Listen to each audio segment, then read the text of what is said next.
Aloha, I'm Naka Nathaniel. I'm joined by Madeleine Valera, who's been covering the high-profile bribery case involving former Honolulu prosecuting attorney Keith Kaneshiro and Dennis Mitsunaga Associates. It's been a very, very complex trial. And Madeleine, can you tell us how it's been going? Yes, so I've covered recent testimony by Laurel Mau. She was an architect at Mitsunaga Associates. She's a very central witness in this case. She was charged with 4 counts of theft shortly after being fired from the company. And prosecutors say that these charges were phony charges brought by former prosecutor Kaneshiro.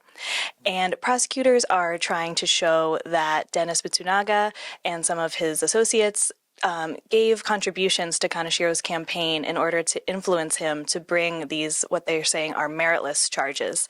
The charges were later thrown out by a judge, but she was a very important witness in this case. During her days of testimony, she described what it was like working at Mitsunaga and Associates, the architecture firm that's sort of at the center of this case. And she talked about issues she experienced there, issues of sexual harassment, other issues going on in the workplace during her more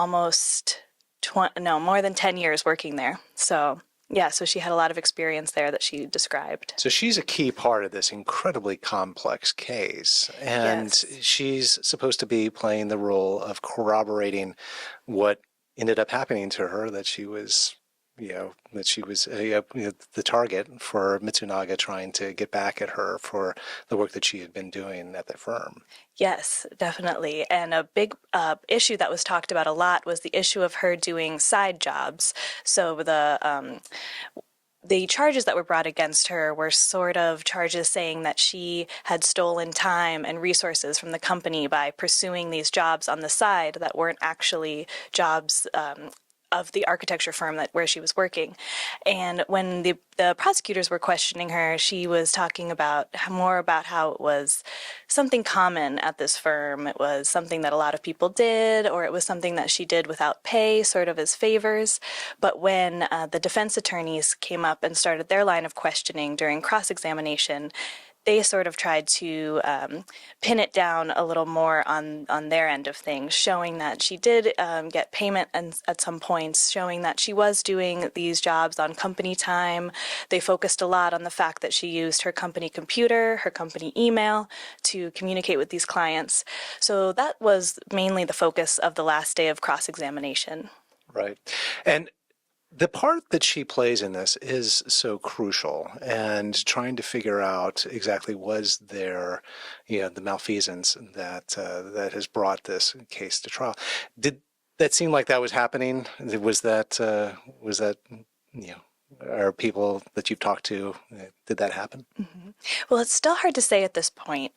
She went through 2 days of direct examination, well, 2.5 days, and 1 day of cross-examination. So her cross-examination will continue on Monday when the trial picks back up.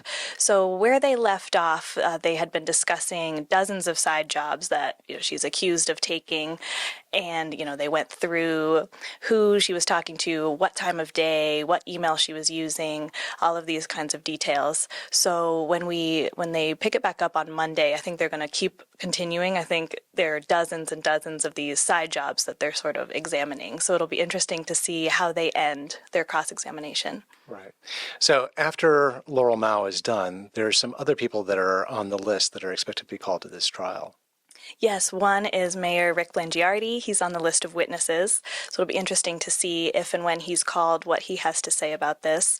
Another is Jake Delaplane. He was a deputy prosecutor who was assigned to Laurel Mau's case when she was charged with theft. So those are a couple that people are still waiting to hear from. Right. Well, this is an incredibly complex trial. I'm glad that you're covering it, and we'll read more of your work on civilbeat.org. Thank you so much for joining us, Madeleine. Thank you.